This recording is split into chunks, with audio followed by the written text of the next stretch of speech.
IPEX, en quelques mots, nous sommes spécialisés dans tout ce qui est tuyauterie au niveau municipal, commercial, résidentiel. Essentiellement, l'ancien chariot, il y avait plusieurs problématiques. La principale, en fait, c'était au niveau de sa lourdeur.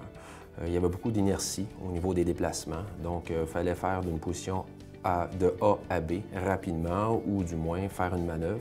Donc, il comportait beaucoup de problèmes, des enjeux, je dirais, plus ergonomiques. On a une excellente collaboration avec le comité de santé et sécurité.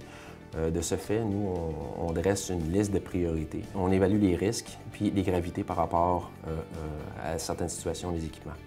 Donc, le chariot en fait partie au début. Donc, on s'est dressé puis on a fait un Kaizen en équipe, donc avec une parité travailleurs et employeurs.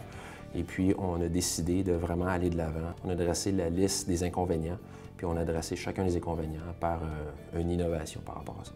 Nous avons travaillé essentiellement aussi sur le matériau. Donc, à l'époque, notre ancienne version était en acier, donc avec beaucoup de lourdeur.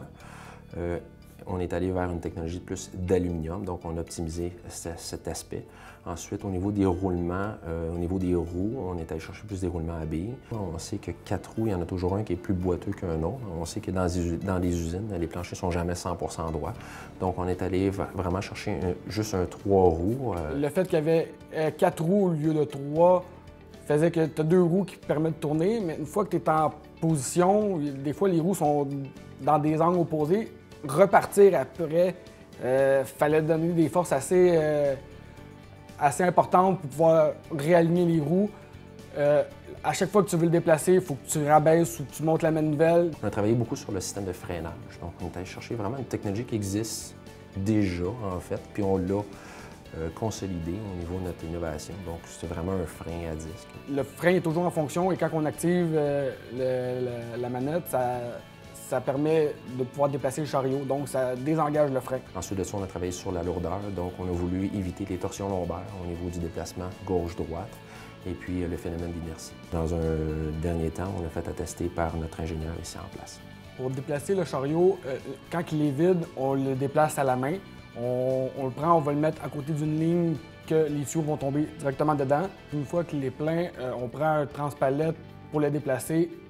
Les avantages pour ce nouveau chariot-là, c'est qu'il est vraiment beaucoup plus léger que l'ancien, beaucoup plus facile à manœuvrer, beaucoup moins de fatigue à travers toute la journée. On fait des grosses journées, c'est beaucoup moins fatigant, moins de risques pour le dos, les épaules.